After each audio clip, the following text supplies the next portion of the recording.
નમસ્તે મિત્રો, શ્રી શિવાય નમસ્તુભ્યમ. હું ખત્રી કવિતા આજે તમારી માટે લઈને આવી રહી છું એકદમ ટેસ્ટી અને ચટાકેદાર પુદીનાની સેવ. તો તેની રેસીપી આપણે નિહાળી લઈશું. અને જો તમે મારી ચેનલ પર પહેલી વાર આવ્યા હોય તો પ્લીઝ સબસ્ક્રાઈબ કરી લેજો, જેથી તમને મારા નાના વિડીયોની નોટિફિકેશન મળતી રહેશે. તો ચલો ફટાફટ આપણે સામગ્રી જોઈ લઈએ. તો પહેલાં તો આપણે એક જગ લઈ લઈશું અને એની અંદર છે પુદીનો. એ પુદીનો આપણે ચોખ્ખો અને તાજો લેવાનો છે અને એ આપણે મિક્સર જારમાં આપણે દળવાનો છે. તો એની અંદર બધા મસાલા આપણે કરવાના છે. તો પહેલાં આપણે જેટલો પુદીનો લીધો છે એટલો બધો અંદર મિક્સર જારમાં લેવાનો છે. અને 4 મરચાં લીધેલા છે, એ મેં લવિંગિયા મરચાં લીધેલા છે. તમે કોઈ પણ મરચાં લઈ શકો છો. અને મીઠું છે એ થોડુંક સ્વાદ માટે આપણે અત્યારે લઈ લઈશું. સંચર છે એ થોડુંક અડધી ચમચી એ પણ લઈ લેવાનું છે અંદર.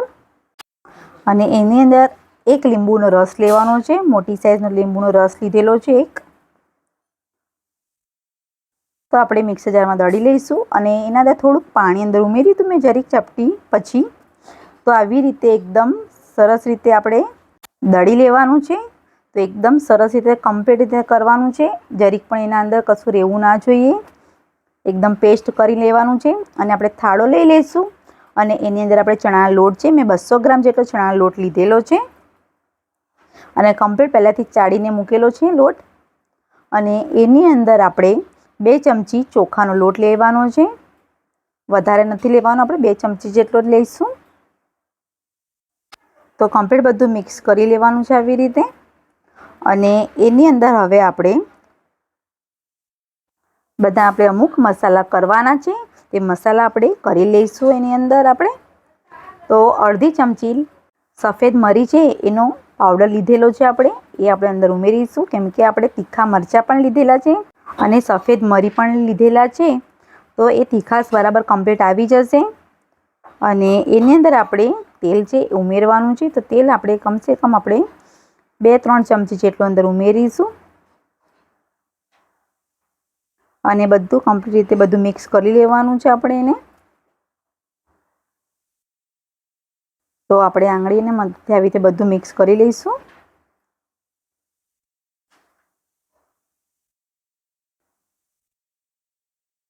તો સરસ રીતે બધું આપણું કમ્પ્લીટ રીતે મિક્સ કરી લીધેલું છે. તમે જોઈ પણ શકો છો એકદમ સરસ રીતે આપણે બધું આવી રીતે કમ્પ્લીટ કરી લીધું છે. અને આપણે મુઠ્ઠી વાળીએ એ હિસાબે આપણે લોટ આપણો કમ્પ્લીટ રીતે થઈ ગયો છે. તો હવે આપણે લોટને બાંધી લેવાનો છે.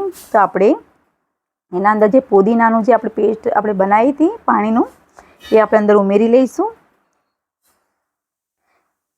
તો બધું આપણે મિક્સ કરી લઈશું આવી રીતે.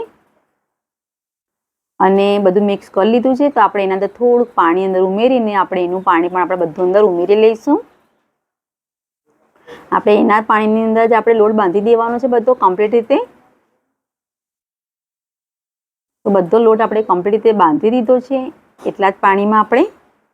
અને એની અંદર આપણે થોડુંક વધારે નહીં, આપણે થોડુંક જ પાણી અંદર ઉમેરીશું, સાદું પાણી. અને બધું મિક્સ કરીને આપણે એને થોડીક વાર રહેવા દેવાનું છે. તો તમે જોઈ શકો છો એકદમ સરસ રીતે, એકદમ નરમ રીતે લોટ આપણો બંધાઈ ગયો છે. તો એને રેસ્ટ આપી દઈશું આપણે. તો આપણે 10 મિનિટ સુધી રેસ્ટ આપવાનો છે. આપણે ત્યાં સુધી આપણે તેલ મૂકી દઈએ. તો તેલ આપણે ગરમ કરવા માટે મૂકી દીધું છે. તો આપણે 10 મિનિટ થઈ ગઈ છે અને લોટ આપણો સરસ રીતે એકદમ પલળી ગયો છે. તો હવે આપણે એના અંદર થોડું તેલ અંદર ઉમેરી લઈશું. અને બરાબર આપણે બધું મિક્સ કરી લેવાનું છે આવી રીતે. તમે જોઈ શકો છો અંદર લોટ એકદમ સોફ્ટ અને એકદમ સરસ થઈ ગયો છે. તો હવે એના અંદર આપણે થોડોક લુવો લઈ લઈશું. આપણે લુવા કરવાના છે. અને આપણે આ રીતે સંચો લઈ લેવાનો છે. અને આપણે ઝીણી જે સેવ આવે છે એ લીધેલી છે. અને એના અંદર બધામાં આપણે તેલ લગાવીને આપણે કમ્પ્લીટ કરી લીધું છે આવી રીતે. તો જે આપણે લોટ બાંધેલો છે આપણે એમાંથી આપણે 2 ભાગ કરીશું. તો તમે જોઈ શકો છો આપણે લુવાનો આપણે એક ભાગ આપણે લેવાનો છે આવી રીતે. કમ્પ્લીટ રીતે અને આપણે સંચામાં અંદરનો ઉમેરીશું બધું અને બરાબર આપણે ફીટ આપણે વાસી લેવાનું છે. કમ્પ્લીટ રીતે બરાબર. તો તેલ આપણું ગરમ થઈ ગયું છે, તો આપણે સેવ પાડી લઈશું. તો તમે જોઈ પણ શકો છો એકદમ સરસ રીતે સેવ આપણી પડે છે.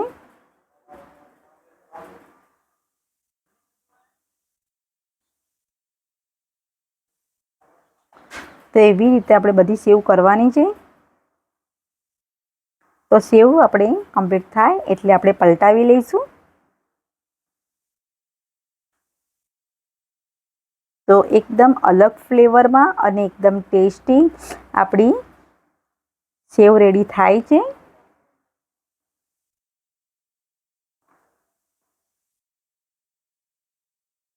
તો એને બરાબર આપણે થવા દેવાનું છે સેવને કડક.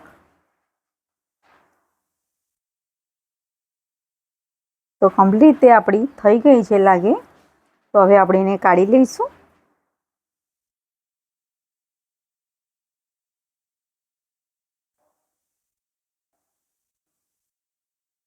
તો એવી રીતે આપણે બધી સેવ કમ્પ્લીટ રીતે કરી લેવાની છે.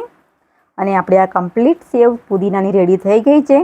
અને જો તમને મારો વિડીયો પસંદ આવ્યો હોય તો પ્લીઝ લાઇક કરજો, શેર કરજો અને ખાસ કરીને સબસ્ક્રાઈબ કરવાનું ભૂલતા નહીં. Thank you.